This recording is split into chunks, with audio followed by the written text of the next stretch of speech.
G'day to all my friends and family, and welcome to yet another episode of all that I've learnt from Anthony Robbins over the years.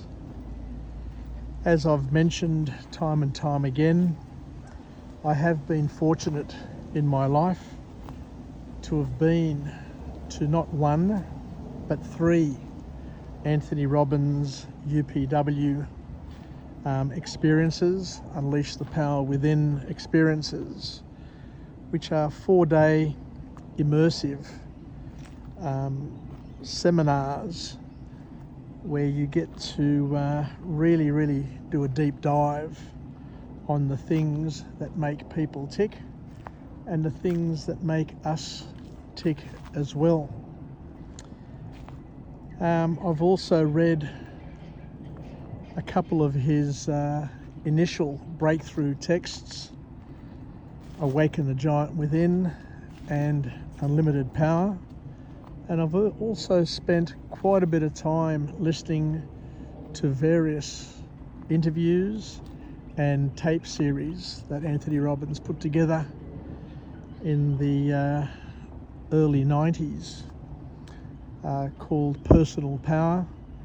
And there were a couple of other things that I invested in, and I remember I couldn't wait to get to the car in the morning to drive to work so I could listen for about half an hour to listen to a tape and then listen to the same tape on the way home.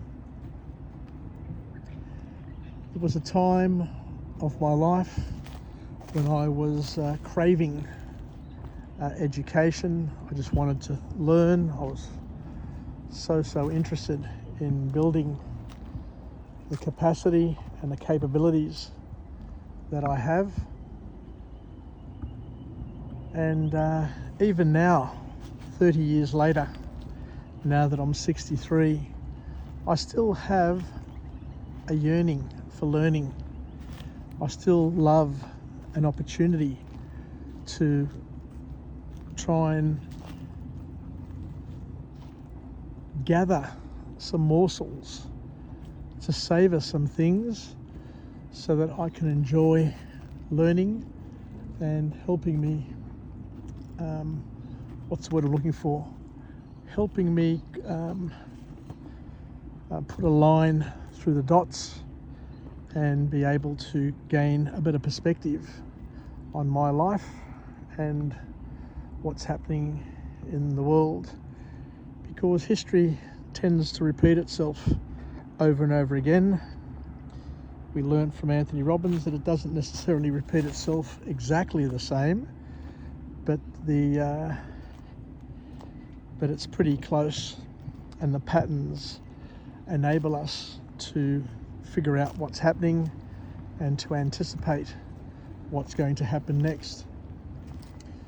One of the things that Anthony Robbins talked about at the recent seminar that I went to was the fears that people have and how they come into our lives. And he said that many of these fears, or a number of these foundational fears, are actually real fears. Fears that we have accumulated over the years, when we were babies, when we were children, when we were adolescents and growing up. Because when it's all said and done, the different ages that we have different challenges, and we don't quite know how to address these challenges, and sometimes we think that these challenges will always be in our lives, and we generate some rules to help protect us just in case these things happen or ever happen again. Anthony Robbins is that some people have fears from when they were a child, when their parents may have left them on their own or alone. The child may have been crying, missing its mother, missing its father, missing attention.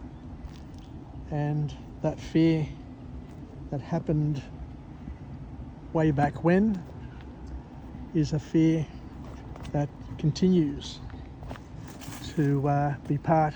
G'day gents, how we going? Take care lads. Is a fear that continues to be part of their lives.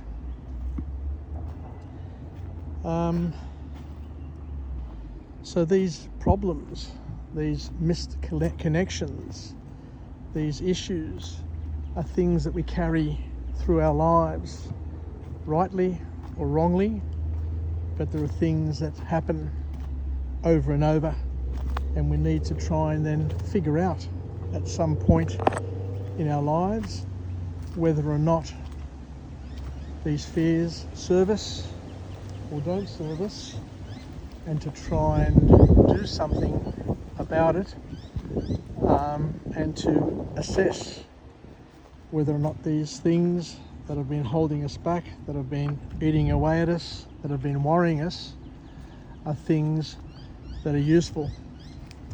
So one of the key exercises that we experienced at UPW was when Anthony Robbins asked the question, what's your driving pattern?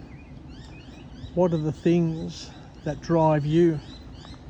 What are the things that drive you crazy? What are the things that trigger you? What are the things that trigger your children, your wife, other members of your family? So we need to maybe become detectives of our lives to try and figure out what's happening in the world, or what's happening in our world, so we can work out whether or not it's something that needs to be kept or displaced. Because the reality is that many things, many belief systems that we have today are outdated. They are things that we have inherited. There are things that we've been carrying all of our lives, but don't benefit us anymore. That may have been useful when you were 5 years old or 10 years old, or when you were growing up.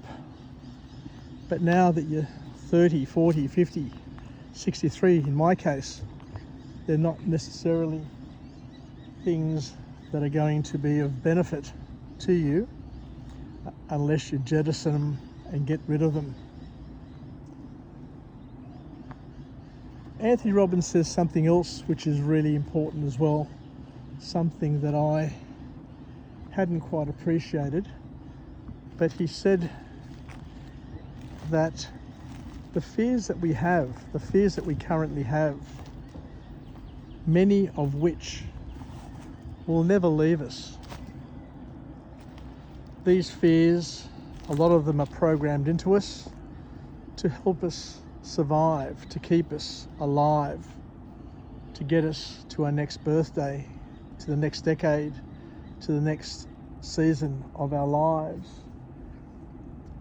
These fears, many of them are programmed into us. They're instinctive. They're something that you can't just ignore and get rid of. They are there to serve a purpose, even though that purpose is no longer valid. There's things, there are programs that are in place. There are habits, there are safety systems that we've got sitting in the background, which will always be there. So what Anthony Robbins says is that many of these fears are there for a reason, even though that reason is no longer valid. So you need to appreciate, respect the fact that these things are here and they're here to stay. The fears that we have are here to stay. You can't just ignore them, and they're not just going to go away. But what we need to do is we need to shape them. We need to direct these fears and to use them for our benefit rather than to have them sitting there and causing us to procrastinate and to go backwards in life.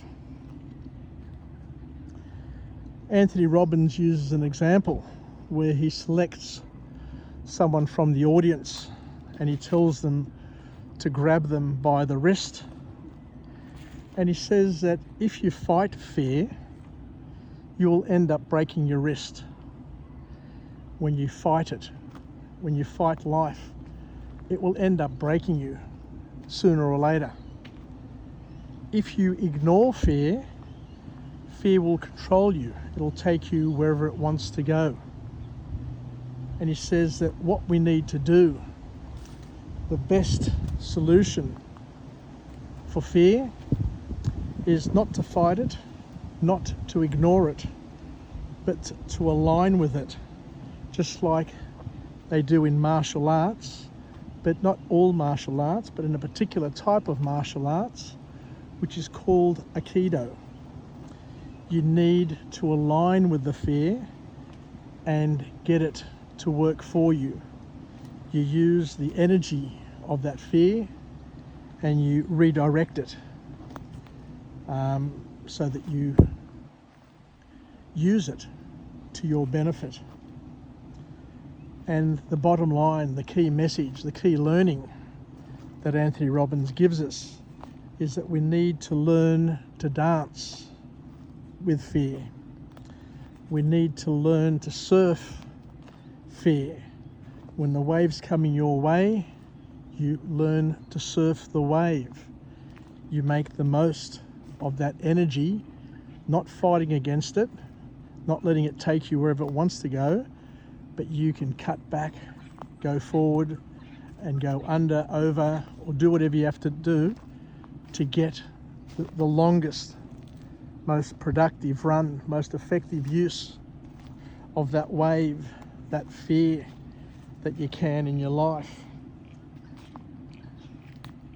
So Anthony Robbins then goes on to say that what controls the quality of your life is the meaning that you give things, the meaning that you give the things that happen in your world, and also the emotion you apply, the physiological responses or reactions that you give to certain things, because your emotion can amplify, can magnify the way you feel and the meaning you give to something.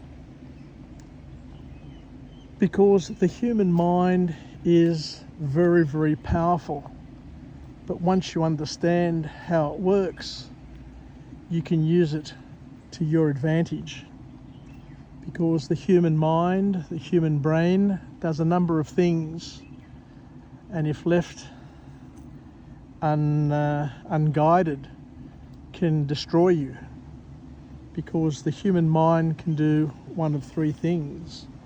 It can distort things. It can make things look bigger, closer, uglier, darker, and more dangerous and more fearful than what they are. Or it can do the opposite. It can make things look less fearful by putting them in a distance, making them black and white, making them still frame. You're getting the message. What I'm saying is that you can manipulate what is happening, or the brain can manipulate it by the way it sees things, by the way it perceives things. The brain also can delete things.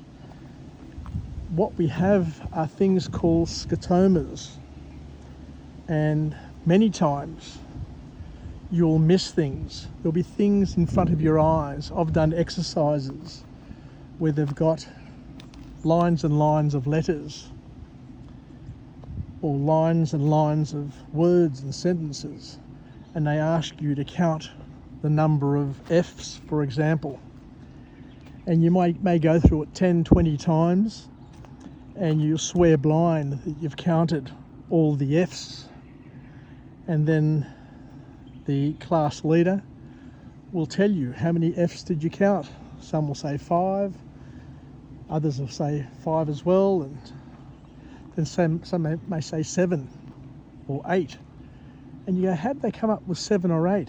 And then the person leading the discussion will show you, will highlight all the F's, will circle all the F's. And you say to yourself, how did I not see those F's? So the big lesson to be learned from this exercise is that there are things happening in our world that we miss. There are scotomas that our mind creates. It makes us blind to certain things, and they do that to protect us. It's a survival mechanism. It often happens when people fall in love. As they say, love is blind. And what happens is that when somebody meets somebody and they are in love, they tend to be blind to many things. They tick a few boxes, and then all they do is they just focus on those things that they've ticked, because the reticular activating system, the filter that we have, doesn't focus on all of those other things that could cause us concern, and it deletes us. It deletes those things from our field of view, even though everybody else can see it, even though it's obvious to many. To us, because our reticular activating system has altered the filter to our senses, the only things that will bubble up are the things that are important to us and the things that we've programmed, the boxes that we've ticked in terms of the things that we're interested in. So the brain distorts, deletes, and it also generalizes. Sometimes the brain just takes a shortcut. It doesn't need to see all the evidence. As long as it can tick 2 boxes, then it fills in the answer based on the trend or the pattern that it has recognized, or it thinks it has recognized. And this is why many of the times we get manipulated by con artists, because a con artist knows how to manipulate what we see and what the brain takes in, and to trick us into thinking that everything is good, everything is fine, and the brain just starts to fill in the gaps, and before you know it, you've signed up for something, or you've paid for something that you really didn't need, you couldn't really afford, and didn't quite want in the first place anyway. So we need to be careful to understand that the marketing gurus out there, the spin doctors, know exactly how to get us to distort things through what they show, how to delete things by playing with our reticular activating system and playing with our emotions, and get us to generalize. Another exercise that I've done over time is where you get to read a paragraph, and what they've done in that paragraph is they've left letters out of words, and they ask you to read the paragraph and try and make sense of what is happening. And it's amazing how once you read it once, twice, you get to understand and see exactly and read exactly what the paragraph is trying to say without all of the information there. Because what happens is that your brain, just like it can distort and delete and generalize, it can also add things that are not there. So it adds things to create our reality, even though it's not there. So the human brain is quite powerful, but it's also quite easy to trick and to manipulate. But by the same token, if you know, by us knowing how the brain works, what we can do is we can use it to our advantage, and to understand that we too can trick our brain into doing the things which are most fruitful for ourselves. We can, well, before I say this, the other thing that Anthony Robbins tells us, and a lot of scientists have tell the same thing, that the brain can't tell the difference between something that is vividly imagined and something that is actually real.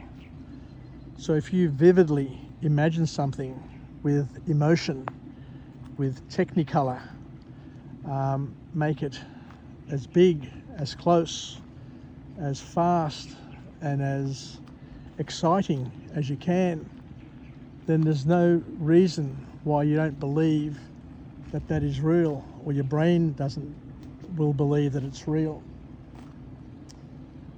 So we also have examples of people in our families and in our lives, and maybe ourselves as well, where we tend to delete things, or we tend to generalize things, or we tend to distort things in ways that may not be good and productive for ourselves. There's a thing called imposter syndrome, where people feel as if they're not enough, they're not good enough for certain things. And there's also the halo effect, or the golden boy or the golden girl effect, where you see other people as being much, much better than what they actually are. And in 2023, with social media, with Instagram, with all of the branding that is happening across this digitized world, we are creating a space where people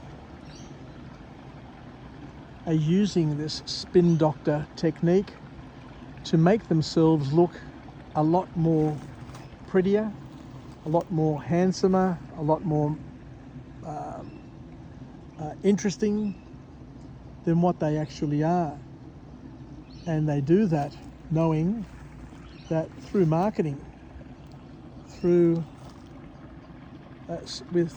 manipulating a particular image, be it a real image or a mental image, through reproducing something over and again and repeating it over and over again, what you're actually doing is you're creating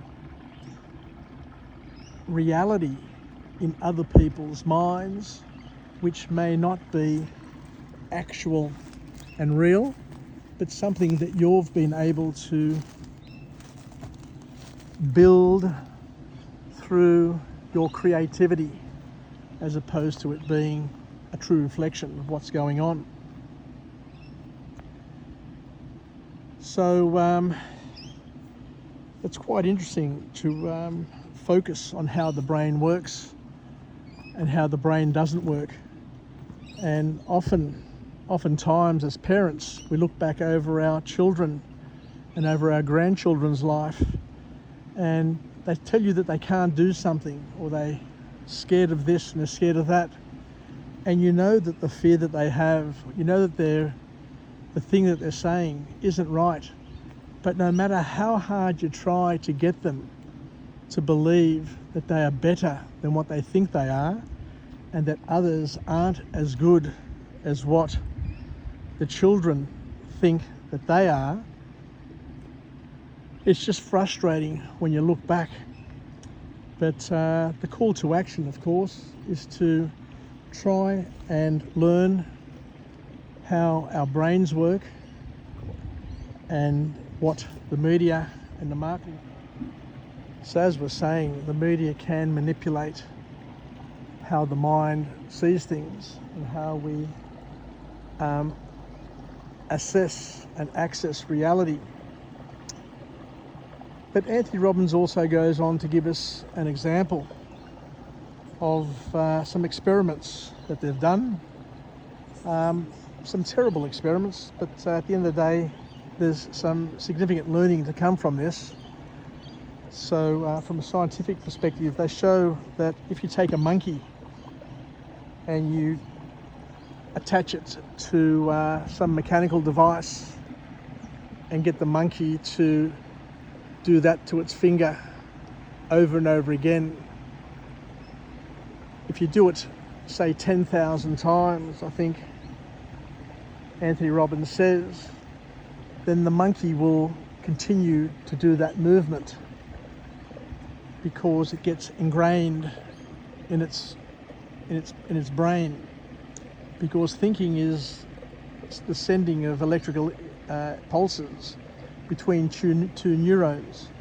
So if you forcibly get those things to happen, then what you can do is you can continue to get it done without sending those impulses, because that neural path has been created.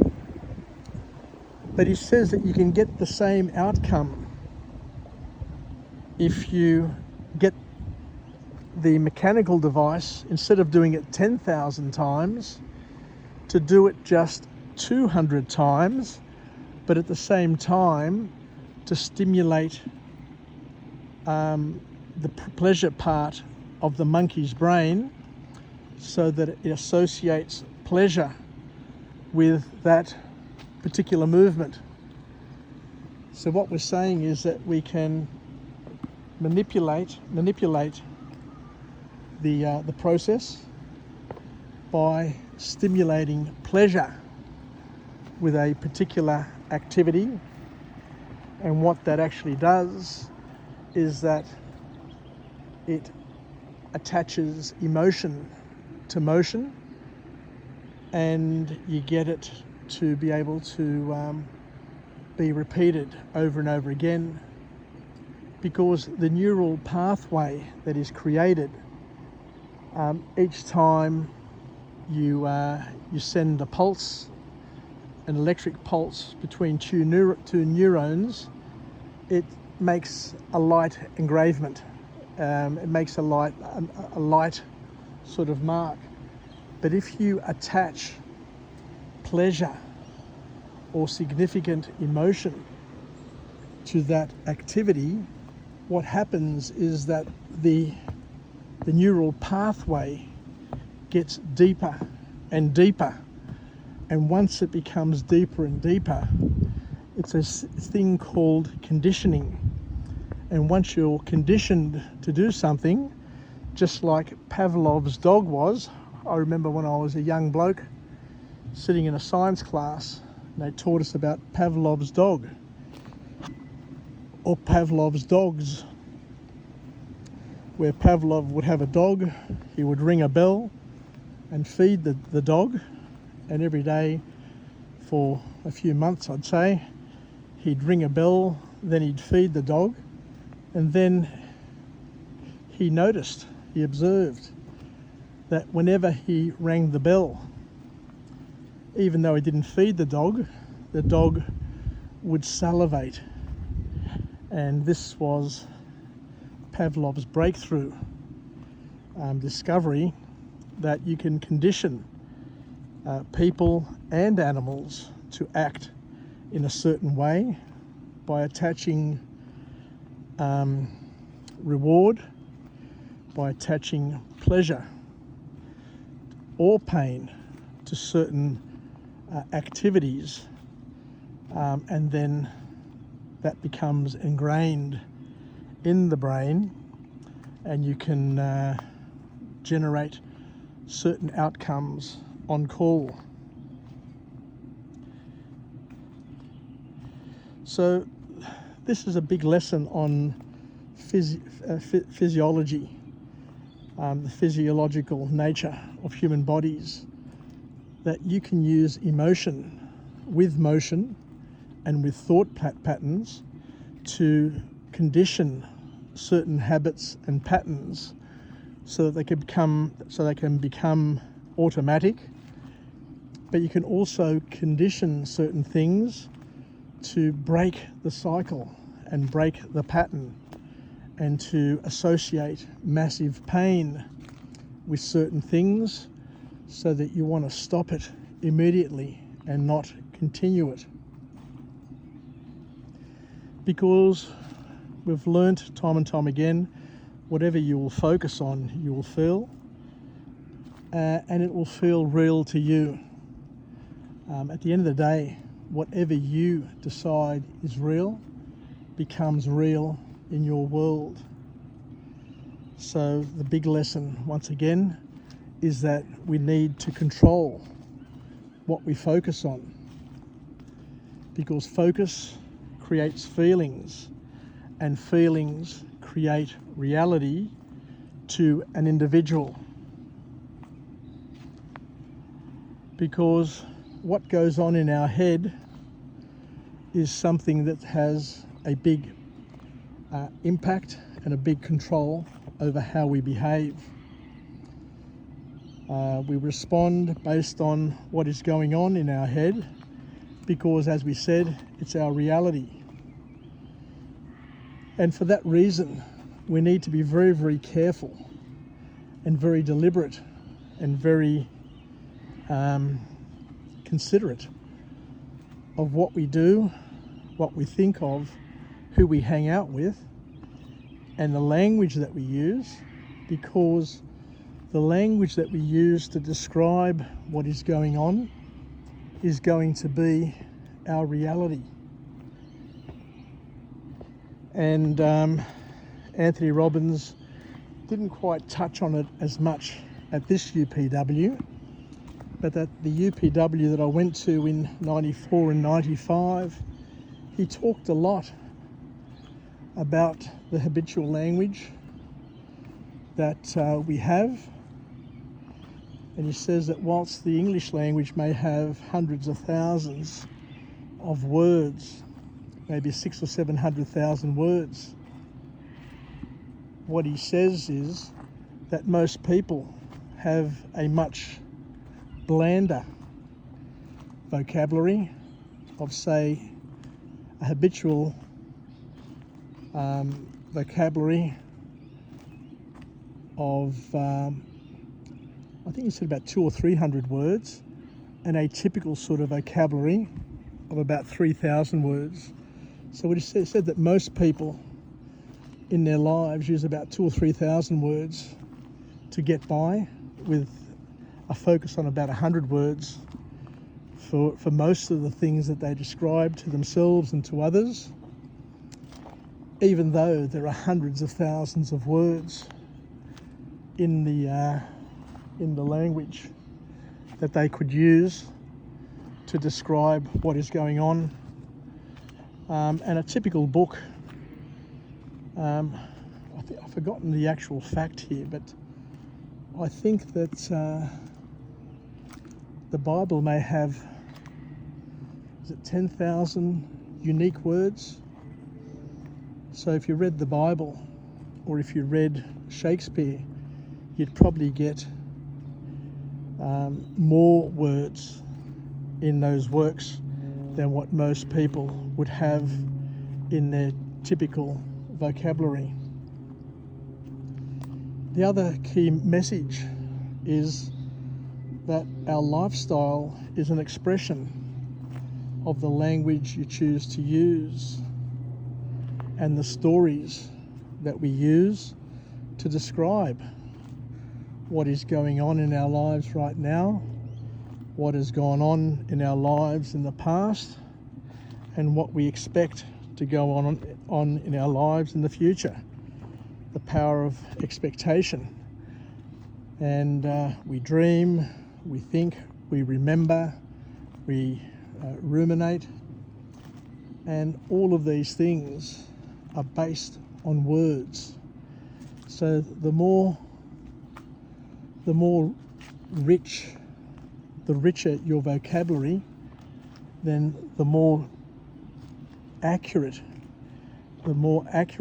you're able to nuance what you're seeing, feeling, tasting, smelling, and you're in a better position to be able to accurately reflect and truly reflect what is going on. But there is also a danger that you can overthink things, that your imagination can run wild, and then you can distort things and read into things or add to things or generalize things to make things much different or much more embellished than what they are.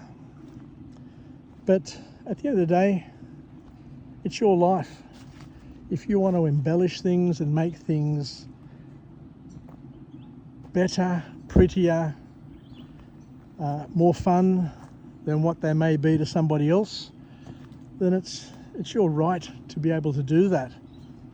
And in many ways, it's probably the smartest thing to do, because you can either go through life looking for rubbish, or you can go through life looking for treasures.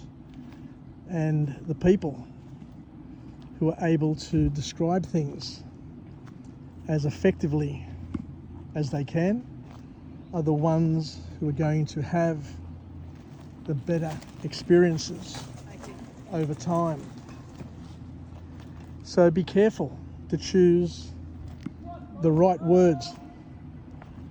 Be careful to choose the right words in order to describe what is going on in your world, so that you can nuance things in ways that are going to be more fun, more productive, and more powerful for you. The author also says here that we're going to be careful with the stories that we tell ourselves. We're going to be careful with the stories we allow others to say about us, not to be putting words into our mouths, not to be discussing and spreading falsities about who we are and what we are. I remember years ago, somebody says that the way people define you is different to how you define yourself. And they used a thing called a Rubik's Cube example. And he said that every person is like a Rubik's Cube. A Rubik's Cube has 6 sides, and each side is a different colour. And then when you start mixing up the Rubik's Cube, the colours start scattering and start moving all over the place and all over the sides. And he says that what happens is that because we live in a world where we are time poor and people don't get to spend a lot of time with us, what they do is they distort, they delete, they distort and generalize, as we said before. And what they do is they look at your Rubik's Cube face and say they see a little red square based on something that you've done or something that you said, and they use that little square to form a generalized opinion in terms of who you are as a person, who your family is, who your culture is, and everything else that goes with that generalization. They don't get a chance to see every square on every face, like you know all the squares on every face, or that your parents, your family, your friends, your close friends that is, or people who have grown up with you know all the different squares on all the different faces, the little coloured squares.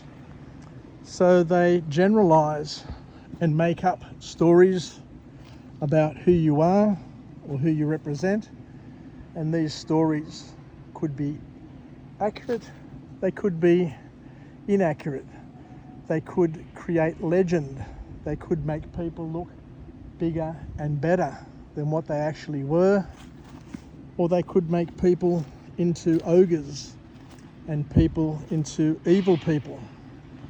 You know, you see people, they get married, they love each other, and they spend years together and have lots of wonderful times together, and yet there comes a time, like in most relationships, where people break up. And then what happens is the people use one little square on that Rubik's Cube face to redefine who their partner is, to say that he's a cheater, or he's a gambler, or he's dishonest, or he's boring, or whatever. You know, we have many squares, we have many little cubes that make up our big Rubik's Cube, and those colours, those faces appear and reappear. They get shuffled around because we're in different seasons, we're in different phases, we're in different chapters of our life, at different times of our life. We could be different in the morning to what we are in the evening. We could be different on the weekend to what we are during work. You know, we've got different roles and we behave differently. And you can't take that one square or that one example, that one bad example, and use it to describe and define who somebody else is, because it creates a huge disservice. By the same token, many people use masks in life to hide who they truly are, to hide the colours on the Rubik's Cube, and only show the colours that they want to show, and don't show the real person to themselves and to other people. There are lots of people who go through life not only cheating others in terms of showing and revealing their true self, but also hiding themselves from themselves and hiding themselves from God. So I think I'll leave it there. So thank you very much for joining me on this episode of All That I've Learnt from Anthony Robbins over the years. This is episode number 9. I'm getting close to finishing my first installment of 10, and then I'll move to 50, and then from 50 we'll see where we can go from there. But I love an opportunity to take all that I've learnt over the years and to walk and talk about it, to do it in a unstructured, in an unedited way, where it comes from the heart.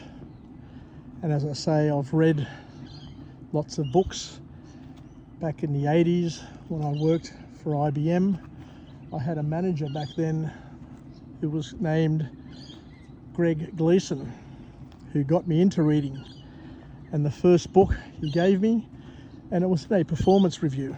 He said, I'm going to give you a book, James, and I want you to read it in terms of your performance enhancement to make you a better employee and a better person at home, and to enjoy your life and to have a more purposeful existence. And I remember the book was called The Magic of Thinking Big.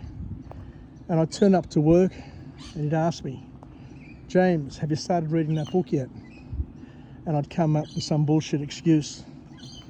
He says, James, I want you to read that book. Just let me know when you start reading it.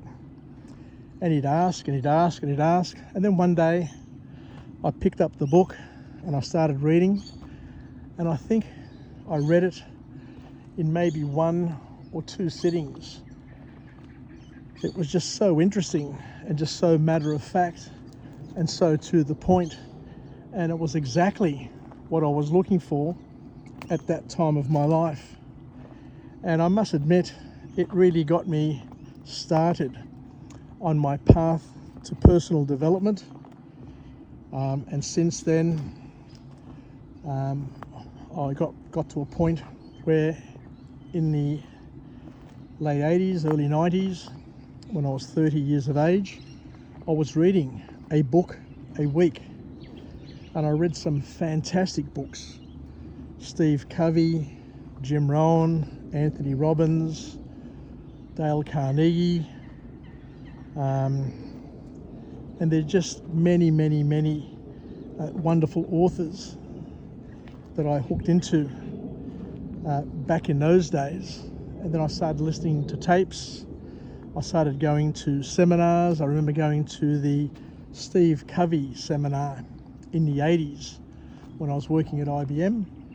I remember in the late 80s, or mid 80s actually, or was it after that? Was it after IBM? No, IBM I finished in 91, so it was in the late 80s. I went to the Opera House and paid myself to go to the seminar. It wasn't cheap, but by the same token, I thank myself for investing in that material back then. I went to the seminar and I saw the great Steve Covey talk at the Opera House, and since then I've been to seminars with Anthony Robbins, Jim Rohn, Mitchell, and a number of other ones which I can't quite remember at the moment, and I've seen videos and tapes. I've done the Pacific Institute with Lou Tice, a complete program there when I was working at Telstra, and this was back in the days when corporations invested heavily in people's growth and development. So I've come a long way, and I've got to the point now where I have a YouTube channel where I've possibly over the past 3 years spoken and published more material on personal growth and development than what most people in the world have done. I've got a YouTube channel that has over 1,600 videos on personal development. I've got book summaries there. I've got experiences and just observations that I've been able to publish and to capture, and they're available free of charge on my YouTube channel for anybody who wants to follow me and follow my material. You're most welcome to. I enjoy it, and at the end of the day, I don't do it for the likes. I don't do it to make money. I do it because of the enjoyment that I get, because the thing that helps me retain something and to learn it is where I have to try and pass it on to somebody else, where I force myself to try and teach somebody else. Because I remember the ancient philosophers, the ancient Greek philosophers would often say, if you don't know something well enough to be able to explain it and teach it to a 3-year-old child, then you obviously don't know it well enough. So on a daily basis, I push myself to capture some material, to think about it, and to present it, and to add to it based on the OPE that I've picked up from other books and other seminars and other engagements that I've been able to invest in and to spend time trying to understand. And it's something that drives me, and it's something that I really enjoy. Anyway, wishing you all the very best, and I look forward to coming to you again from another place and another time where we can share the afternoon or generally the morning and learn something new to incorporate it into our daily